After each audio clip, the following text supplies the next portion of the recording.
Hello, it's Michael Pilarski, and my nickname is Skeeter.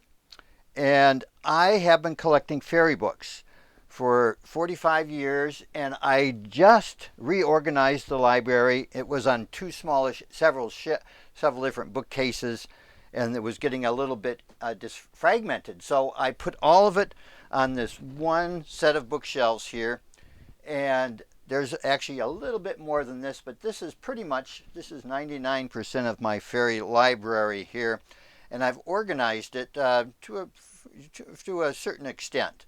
So I'd like to introduce the library to you. And it all started back in 1977 when someone gave me this book, A True Fairy Tale. I wasn't into fairies before then, though I did like nature. And this was just a plain book with no markings in it. It took me 2 years to locate Daphne in England. We became good friends, and years later, I was able to publish her 40 Years with the Fairies. So this 1977 got me started on my career with fairies. And so I started reading, besides Daphne's, other books that came along. And there weren't too many books on fairies back in the late 1970s. It's been a huge growth since then.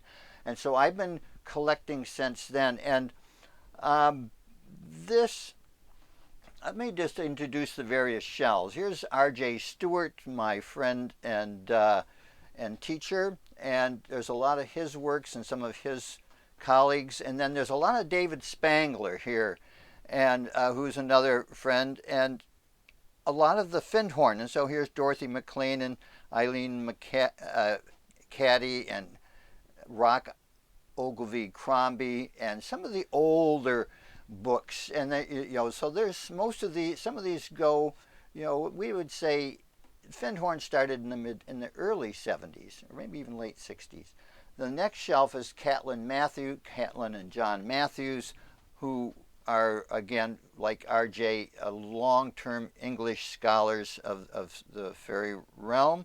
Peter Tompkins and his great books, and a lot of books by Marko Pagachnik over in Slovenia. We're really, he's a great, and then William Bloom is his close associate, another English person, and then here's a German, Verena Stahl von Holstein, who I like very much. And then we have a section here that is the She section. So it's specifically about the She realm, which doesn't make sense to a lot of people unless they get introduced to it. But it's one of the fairy realms.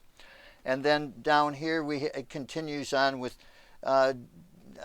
more authors in the more recent period, though, for the start. But here's where we go into more of the history. Here's the Theosophists and Geoffrey Hodgson and Ledbetter, and a lot of the Theosophists wrote a lot in the late 1800s and early 1900s. And then Rudolf Steiner. Here's Rudolf Steiner, one of the early teachers. Here's all the Daphne material. Down here is mostly recent material. Not that some of this up here isn't also recent, but here's most of this here has been in the last 20 years or so. And the bottom shelf is mainly books of pictures, a lot of picture books like Brian Froud's books, for instance. There's quite a few books here that are illustrations, and then there's a lot of children's book. Like here's Kimberly Gallagher's Herb Fairy book collection. So she's got all these little books on herb fairy. So I collect some children's books, but not big on that.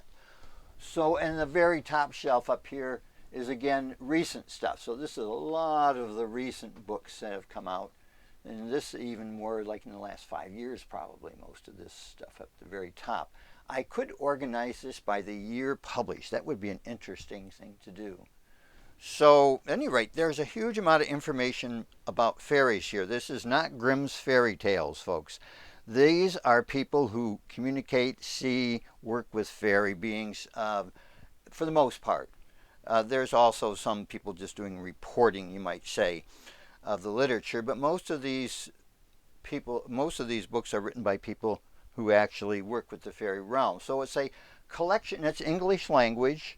mostly 1900s and into the 2000s here. And so this is sort of just part of the history of who's working with fairies in the world. And this is around 250 books. And it's just, of course, a sampling of what's out there, but I've worked really hard to find the very best. And so what I haven't concentrated on how many books I can get, it's how good are the books. And so I can't, all of these, of course, are not created equal. There's some I wouldn't really recommend that much, but mostly these are books that I have learned from. So how many have I actually read? I've probably read most of these books. Many of them I've read cover to cover, and other ones I've just looked into a bit, and some of them didn't grab me enough to read the whole thing. But so it makes me a bit of a scholar, you might say. And so I do this partly because I'm doing the Fairy and Human Relations Congress, which started in 2001. And so I work with a group of people that work with fairies. And so I'm, in a sense, doing this for everybody. I'm not just doing this for my own interest, though I'm very curious. And I study this, and I keep buying more books. But it's also a compilation that other people can, it's sort of a chronology or a history a bit of the fairy work. So in early 2021, I put together a website, thefairylibrary.org, and I had cataloged all of the books in my fairy library. It's an online bibliography. You can see the bibliography of most of these books, though I haven't updated it, and there's dozens more to add, and I could use some help getting caught up. But I keep collecting, and you can go to thefairylibrary.org and benefit from that. So I'm serving the fairy community, and this, of course, is just English language. There's books in many other languages. There's books, much more ancient texts. People like R.J. Stewart and the Matthews, for instance, and Orion Fox would collect old ancient manuscripts. I don't have the time, money, and the brain power to decode these old ones. But at any rate, there are ancient texts, but the biggest knowledge base of all is the indigenous people. The indigenous people and the shaman cultures and what we call the animist cultures of the world that actually talked to nature way back when, or still do today. They are the biggest, I would say, that is some of the best information. Unfortunately, a lot of that has been lost over the last couple of hundred years as the persecution of indigenous people has taken place. So this is, you might say, more of the Western world, the literary world, and there's a lot to learn here, and humanity could really benefit from working with the fairies. My gosh, the world's things look scary out there, and working with fairies is one of the best things we can do to help the earth because they are our allies. So I leave you with that, and come and visit the website, and maybe we'll see you at the Gaian Congress or the Fairy and Human Relations Congress in person. Thanks very much. This is Michael Pilarski, and my fairies are very excited to have this introduction done. This represents a work of a lot of fairies as well as humans. Okay, bye-bye.